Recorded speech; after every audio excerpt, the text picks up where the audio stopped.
Good morning students, welcome back to the e-learning platform of the GS College of Commerce Wardha.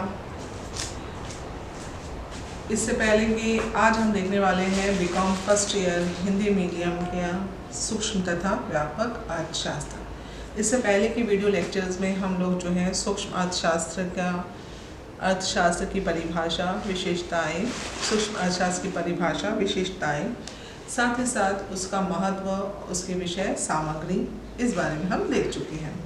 इससे पहले के video में हमने जो है व्यापक अर्थशास्त्र क्या है, उसकी परिभाषा, उसकी विशेषताएं और उसकी विषय सामग्री, इससे संबंधित चर्चा की थी।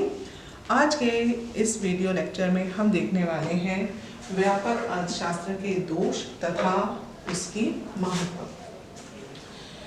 तो व्यापक अर्थशास्त्र क्या है? व्यापक अर्थशास्त्र मुख्य रूप से जो है अर्थशास्त्र का वो ब्रांच है और वो हिस्सा है जिसमें हम एग्रीगेट्स को कंसिडर करते हैं। ठीक है, इसमें हम देखेंगे व्यापक अर्थशास्त्र के दोष क्या है। सामान्यीकरण का दोष अथवा दोष अर्थात आर्थिक विरुद्धवाद। बहुत समय ऐसा होता है कि जो चीज़ आपका सूक्ष्म अर्थशास्त्र पर लागू होती है, वो चीज़ उसके जो सूक्ष्म अर्थशास्त्र पर उसके जो प्रभाव पड़ते हैं, उसके जो बेनिफिट मिलते हैं सूक्ष्म अर्थशास्त्र पर, वो एग्जैक्टली आपका व्यापक अर्थशास्त्र पर उसका इफेक्ट वैसा पॉजिटिव देखने को नहीं मिलता। सामान्यीकरण का दोष अर्थात आर्थिक विरोधाभास, जिसे हम आर्थिक विरोधाभास भी कहते हैं। जैसा कि आप देखते हैं, जब एक व्यक्ति विशेष जो है बचत करता है तो वो जो है आर्थिक दृष्टिकोण से अच्छी मानी जाती है, लेकिन यदि सारा देश एक साथ बचत करने लगे तो वो देश के हित में नहीं है। तो बेसिकली ये इस प्रकार का विरोधाभास हम देखते हैं कि जब कोई चीज़ जो है माइक्रो यूनिट पर या आपका स्मॉल यूनिट पर लागू होती है, तो वही चीज़ जो है आपके मैक्रो लेवल पर भी सेम वे से लागू होंगी ज़रूरी नहीं है। तो जो आप देखते हैं यही कि जो माइक्रो यूनिट्स पर लागू हो रहा है, आपके सूक्ष्म अर्थशास्त्र के लिए जो चीज़ पॉजिटिव है, वही चीज़ जो है आपके व्यापक अर्थशास्त्र के लिए 100% पॉजिटिव होंगी, ऐसा नहीं है। इसे हम विरोधाभास कहते हैं, आर्थिक विरोधाभास कहते हैं। दूसरा है समूह की आंतरिक रचना महत्वपूर्ण है। हम ये देखते हैं कि जो समूह बनता है, जो एग्रीगेट्स फॉर्म हो रहे हैं, ठीक है, तो उसकी जो आंतरिक रचना है वो बहुत ज़्यादा इम्पोर्टेंट होती है। जैसा कि आप देखते हैं कि हम मूल्यों की बात कर रहे हैं, किसी वस्तु के मूल्यों की बात कर रहे हैं और उसी वस्तु के मूल्य जैसा है उसमें बढ़ोतरी हो रही है, कमी हो रही है, ठीक है, लेकिन ज़रूरी नहीं है कि जो मूल्य स्तर है, सामान्य मूल्य स्तर है, उसमें भी उसका पॉजिटिव और उसमें भी उसका वैसा ही इफेक्ट देखने को मिलेगा। जस्ट टेक द एग्जांपल, एक एग्जांपल ले लीजिए कि बेसिकली 2001 और 2002 के मूल्य स्तर जो है वो हम कंसिडर कर रहे हैं।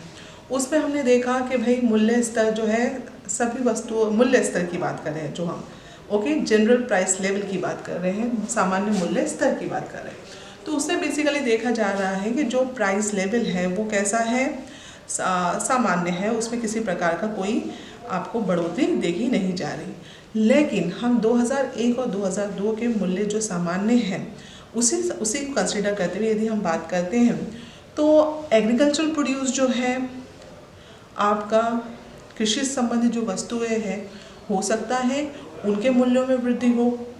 उसी प्रकार से जो इंडस्ट्रियल प्रोड्यूस है उनके मूल्य में वृद्धि हो, लेकिन एक सेक्टर के मूल्यों में वृद्धि हो रही है, दूसरे सेक्टर्स के मूल्यों में वृद्धि नहीं हो रही, तो उसका जो टोटल आपको इफेक्ट देखने को मिलेगा, एक में वृद्धि हो रही है, दूसरे में कमी भी हो रही है, तो जो सामान्य स्तर पर आप जो मूल्य देखेंगे वो कैसे रहेंगे, सामान्य रहेंगे, उसमें किसी प्रकार का कोई खास परिवर्तन होने वाला नहीं है।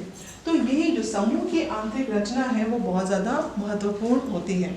इट्स नॉट नेसेसरी कि जब एक इंडिविजुअल पर कुछ इफेक्ट हो रहा है तो उसका बिल्कुल एग्जैक्टली एग्रीगेट पर इफेक्ट उसका देखने को, आपको एग्जैक्ट इफेक्ट देखने को मिले। उसी प्रकार से बीज जातीय तत्व, बहुत से यूनिट्स जो हैं एग्रीगेट्स की जब हम बात करते हैं तो बहुत से यूनिट्स जो है हेट्रोजेनस होते हैं, बीज जातीय होते हैं, ठीक है। कुछ यूनिट्स जो है सजातीय भी हैं जो होमोजेनस हैं।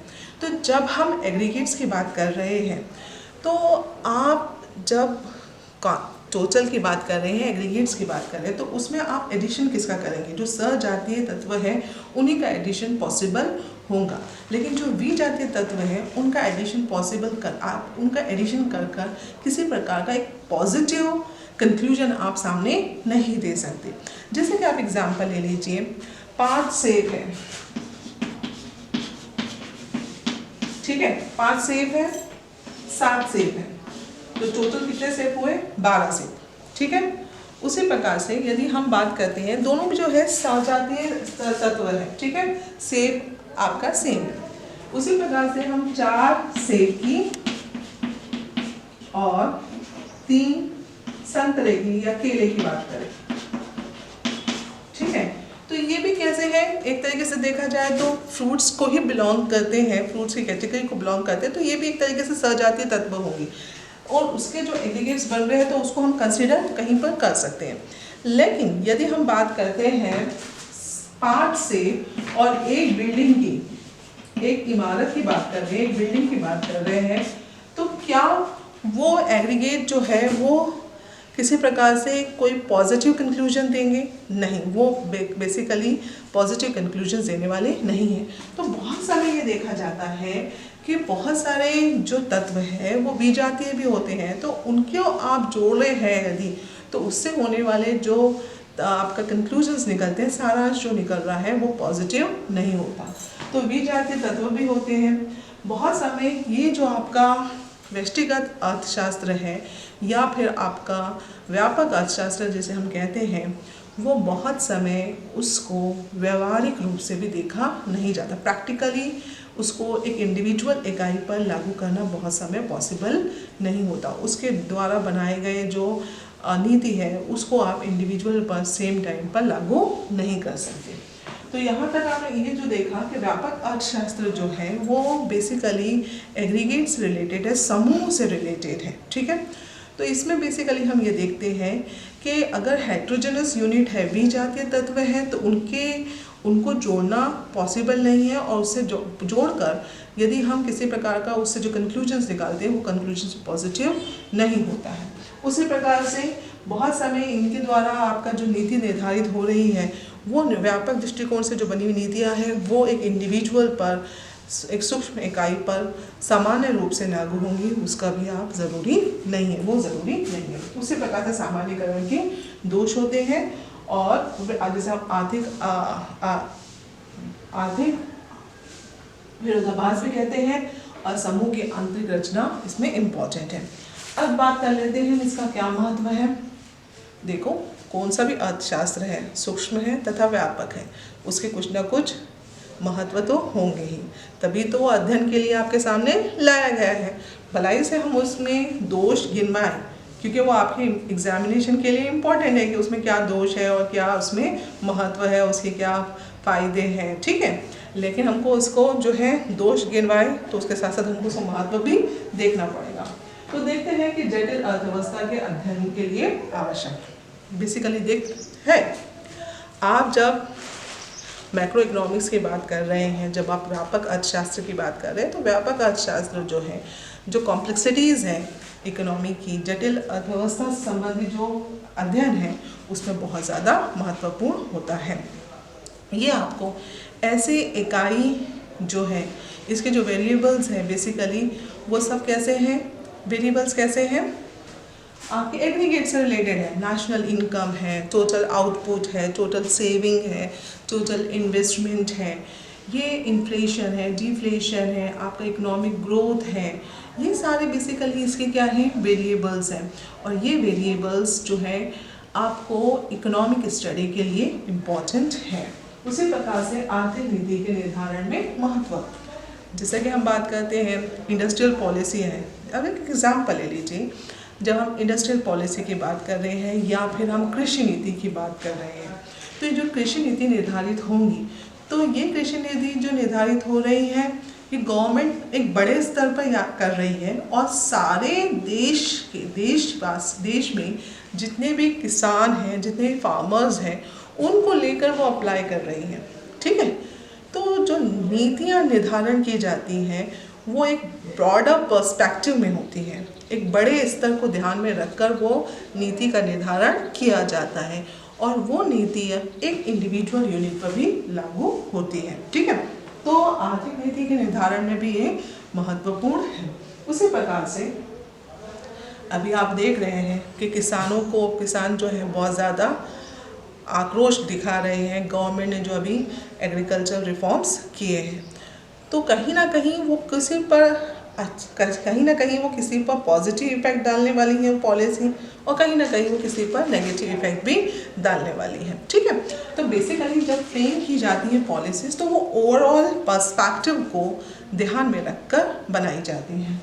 तो आर्थिक नीति के निर्धारण में महत्वपूर्ण है। उसी प्रकार से आर्थिक विकास का अध्ययन, जैसा कि आपने देखा इससे पहले, बेसिकली जो आपका व्यापक अर्थशास्त्र है, व्यापक अर्थशास्त्र की जो विषय सामग्री है उसमें से एक पॉइंट जो है वो है आर्थिक विकास। इकोनॉमिक ग्रोथ जो है उसको कंसिडर किया जाता है और उसके लिए जो है आपका व्यापक अर्थशास्त्र की सहायता ली जाती है। मौद्रिक समस्याओं का विश्लेषण, मौद्रिक समस्याओं का विश्लेषण मुद्रा का संचार या मुद्रा का संकुचन, मुद्रा का प्रसार हो रहा है या फिर मुद्रा संकुचन हो रहा है। ठीक है, मॉनेटरी जो मनी जो है वो मनी का एक्सपांशन है या मनी का कॉन्ट्रैक्शन है, ये सारी चीज़ें जो है ये बड़े स्तर की चीज़ें हैं, व्यापक दृष्टिकोण की वाली चीज़ें हैं, पूरे देश पर इसका प्रभाव पड़ता है, पूरी इकोनॉमी पर, पूरी अर्थव्यवस्था पर इसका प्रभाव पड़ता है। तो ऐसे मौद्रिक नीतियों के निर्धारण में भी आपको व्यापक अर्थशास्त्र की सहायता लेनी पड़ती है और व्यापक अर्थशास्त्र वहाँ पर यूज़ होता है, व्यष्टिगत अर्थशास्त्र वहाँ पर यूज़ होता है। कीन्स का रोजगार सिद्धांत, जो कीन्स है उसने बेसिकली जो आपका सिद्धांत दिया है, ठीक है, उसका जो रोजगार सिद्धांत है बेसिकली वो किस चीज़ पर निर्भर करता है, वो व्यापक अर्थशास्त्र को ध्यान में रखते हुए ही निर्भर करता है। एम्प्लॉयमेंट का जो कॉन्सेप्ट है, हम टोटल एम्प्लॉयमेंट की बात कर रहे हैं, ठीक है, और उसी प्रकार से बेरोज़गारी वाली बात कर रहे हैं और टोटल बेरोज़गारी की बात कर रहे हैं, जो कीन्स ने बेसिकली ये प्रेजेंट किया था लोगों के सामने, लोगों के समक्ष इसे रखा था। तो ये भी चीज़ किसे कंसिडर करती है, व्यापक अर्थशास्त्र को ही कंसिडर करती है। व्यापक अर्थशास्त्रीय विरोधाभास को समझने में सहायता करता है। जैसा भी हमने देखा, ये जो आर्थिक विरोधाभास है, ठीक है, एक इंडिविजुअल यदि क्या कर रहा है, सेविंग कर रहा है तो वो जो है अच्छी है, लेकिन अगर सारा देश एक साथ सेविंग करेगा तो वो देश जो है आर्थिक समस्या से जूझ सकता है, क्योंकि अगर सेविंग की जाएगी, सारा देश अगर सेविंग करेगा तो फिर इन्वेस्टमेंट कहाँ से होगा, इन्वेस्टमेंट नहीं होगा तो उत्पादन नहीं होगा, एम्प्लॉयमेंट नहीं होगा और देश जो है बेरोज़गारी फेस करेगा, साथ ही साथ बेरोज़गारी फेस करने के साथ साथ गरीबी के तरफ ढकेल दिया जाएगा। तो ये जो विरोधाभास है, बहुत सारे जो विरोधाभास होते हैं, उन विरोधाभासों को समझने में भी आपको व्यापक अर्थशास्त्र की सहायता लेनी पड़ती है और व्यापक अर्थशास्त्र जो है उसकी व्यापक अर्थशास्त्र की सहायता से आप उसे समझ सकते हैं।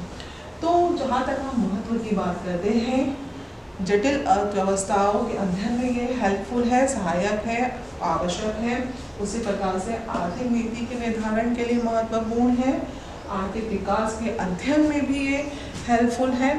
इसी प्रकार से मौद्रिक समस्याओं का विश्लेषण, कीन्स के रोजगार सिद्धांत का बेस, साथ ही साथ आर्थिक विरोधाभासों को समझने में सहायक है।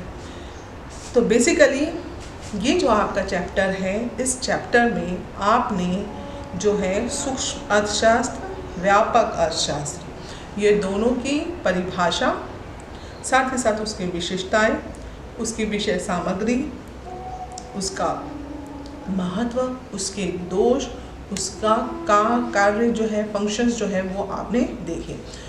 तो जो आपका एग्जामिनेशन है, अब हम एग्जामिनेशन पर आ जाते हैं। एग्जामिनेशन के पॉइंट ऑफ व्यू से एक इम्पॉर्टेंट चैप्टर है। इसमें बेसिकली जो डिफरेंस है व्यापक अर्थशास्त्र तथा सूक्ष्म अर्थशास्त्र। ठीक है, माइक्रो इकोनॉमिक्स और मैक्रो इकोनॉमिक्स में जो डिफरेंस है वो भी इसमें एक इम्पॉर्टेंट पार्ट है। ठीक है, वो 8 मार्क्स के लिए भी आ सकता है, 4 मार्क्स के लिए भी आ सकता है। उसी प्रकार से सूक्ष्म अर्थशास्त्र क्या है, जो प्रश्न एग्जाम में हो सकते हैं वो किस प्रकार के होंगे। सूक्ष्म अर्थशास्त्र क्या है, सूक्ष्म अर्थशास्त्र की परिभाषा दीजिए, उसके महत्व और सीमाएं लिखिए। व्यापक अर्थशास्त्र क्या है, व्यापक अर्थशास्त्र की परिभाषा, उसके महत्व और उसकी सीमाएं लिखिए। इस प्रकार से एक लॉन्ग आंसर टाइप क्वेश्चन भी एग्जाम में हो सकता है। तो चलिए आज हमने जो देखा उसके साथ ही हमारा ये पहला यूनिट कंप्लीट होता है। उसके बाद हम जो है अपने दूसरे यूनिट पर आएंगे, इसके दूसरे नेक्स्ट वीडियो लेक्चर में। दूसरे यूनिट में जो हमारा पोर्शन है वो है लॉ ऑफ डिमांड, मांग का सिद्धांत, इलास्टिसिटी ऑफ डिमांड, मांग की लोच, इंडिफरेंस कर्व, तटस्थता वक्र, साथ ही साथ मांग की फोरकास्टिंग, डिमांड फोरकास्टिंग। ठीक है, मांग पूर्वानुमान। तो ये 4 चैप्टर्स हैं जो हम सेकेंड यूनिट में देखेंगे। तो आज के लिए बस इतना ही। धन्यवाद।